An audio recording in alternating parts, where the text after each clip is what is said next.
नमस्कार. आज या ऑडिओ व्हिज्युअलच्या माध्यमातून आपण 30 वर्षाचा संवाद आणि आस्थाचा प्रवास जाणून घेणार आहोत. 13 फेब्रुवारी 1993ला संवादचा कोल्हापुरातील प्रवास सुरू झाला.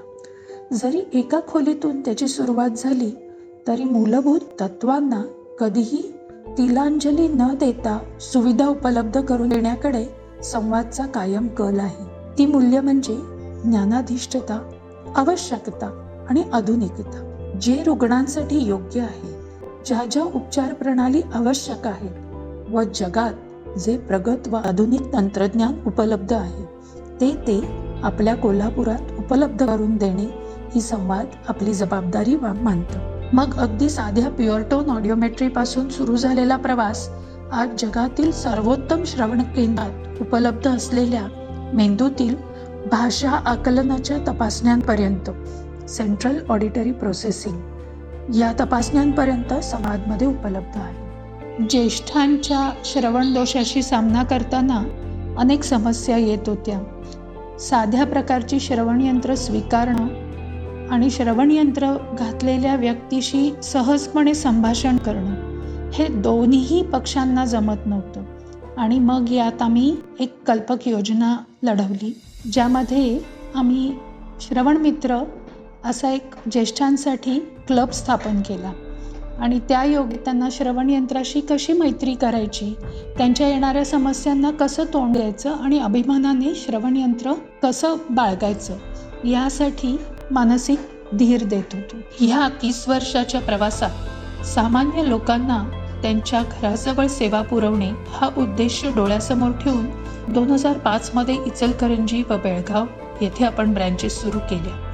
तसेच 2016 मध्ये जेव्हा जागतिकीकरणाचे वारे वाहू लागले तेव्हा मुंबईतील पहिले बेस्ट साऊंड सेंटर सुरू करण्याचा मान संवादला मिळाला. त्याच दरम्यान निकम पार्क संभाजीनगर येथेही एक छोटी ब्रँच सुरू झाली व 2023 मध्ये सांगली येथेही आपली एक ब्रँच सुरू करण्यात आली आहे. कर्णबधिरांना वरदान ठरलेली कॉक्लिअर इम्प्लांट टेक्नॉलॉजी अभ्यासून पद्मश्री डॉक्टर कीर्तने यांच्या सोबत आपण कार्यरत आहोत.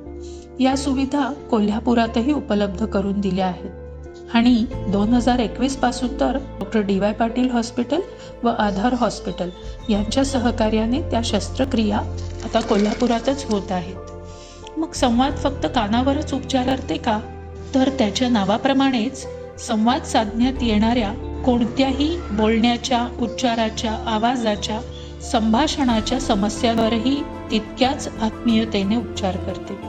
उशिरा बोलणे, अडखळत बोलणे, उच्चार दोष, आवाजाचे दोष, मेंदूच्या आजारांमध्ये वाचा जाणे, मतिमंदत्व, सेरेब्रल पाल्सी, ऑटिझम, अध्ययन अक्षमता, कॅन्सरने जीभ स्वरयंत्र काढल्यावर येणाऱ्या समस्या, गिळताना होणारा त्रास इत्यादी समस्यांसाठी लागणारी उपचार पद्धती सुद्धा संवादमध्ये उपलब्ध आहे. 2002 मध्येच उच्चार शिकवण्यासाठी आवश्यक असणारे मराठीतील पहिले, भारतातीलही पहिले इंटरॅक्टिव्ह सॉफ्टवेअर बनवण्याचा मान संवादला मिळतो.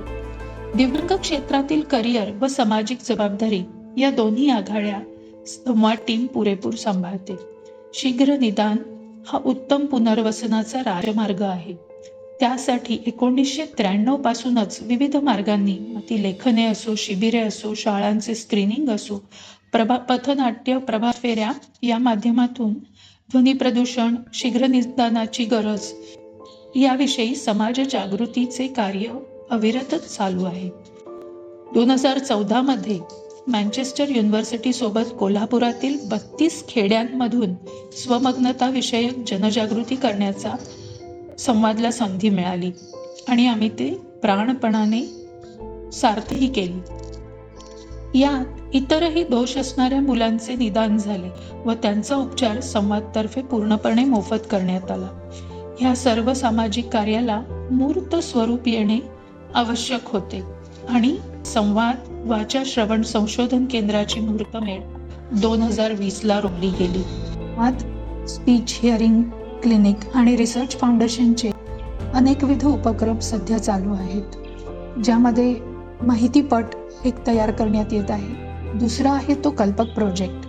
कचऱ्यातून उत्तम खेळणी बनवण्याचा प्रोजेक्ट संवादने हाती घेतला आहे आणि त्याला उत्तम प्रतिसाद मिळत आहे आणि यामध्ये कर्णबधीर मुलींनाच जॉब उपलब्ध करून देण्यात आलेला आहे.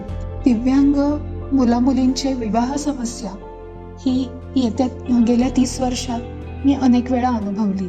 त्यासाठी समुपदेशकाचं कामही मी केलेलं आहे. ही गरज लक्षात घेऊन संवाद रिसर्च फाउंडेशनचे डायरेक्टर यश हुजूरबाजार यांनी आधुनिकतेची कास घालत specialsathi.com या वेबसाईटचा निर्माण केलं, ज्या योगे अशा इच्छुक वरवधूंना एकमेकांची संपूर्ण माहिती मिळेल. असे अनेक नवीन उपक्रम संवाद रिसर्च फाउंडेशन तर्फे राबवले जातात. संवाद रिसर्च फाउंडेशन तर्फे प्रसिद्ध झालेल्या पेपरला पहिल्याच वर्षी पारितोषिक मिळाले आहे. याचा संवाद परिवाराला अभिमान वाटतो. हे काम करत असताना आपल्या पाठीवर कौतुकाची थाप पडली तर आपला हुरूप नक्कीच द्विगुणित होतो. 2015ला स्वयंसिद्धातर्फे दिला जाणारा डॉक्टर शोभना मेहता आरोग्यम धनसंपदा पुरस्कार देऊन आमचे बळ वाढवले.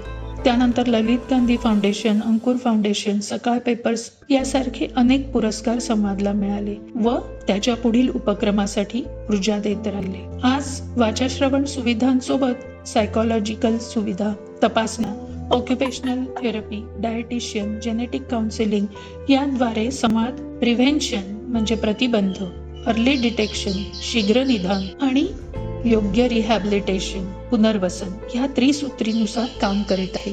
या समाजकार्यात 2012 मध्ये आस्था चॅरिटेबल इन्स्टिट्यूटमध्ये खजिनदारपदी व उपाध्यक्षपदी अशी आमची नियुक्ती झाली. दोन्ही संस्था एकाच दिशेने काम करत असल्याने कामाचा वेग दुप्पट झाला. आस्थातर्फे दिव्यांगांचे व्यावसायिक प्रशिक्षण, पालक प्रशिक्षण असे अनेक उपक्रम चालू होते.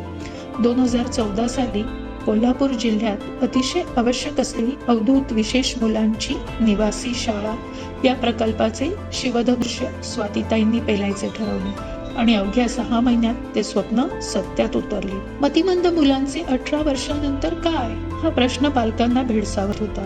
त्यासाठी 2020 साली पयस्विनी गोशाळा हा उपक्रम आस्थातर्फे सुरू झाला. या व्यतिरिक्त दिव्यांगांचा पहिला बचत गट स्वयंसिद्धाच्या मार्गदर्शनाखाली आस्थातर्फे सुरू करण्यात आला आणि आज 20 ऑगस्ट ह्या दोन्ही संस्थांच्या वाटचालीत महत्वाचा मैलाचा दगड आज आम्ही गाठत आहोत. तो आहे Rajiv college of speech and हिअरिंगच्या स्थापनेचा.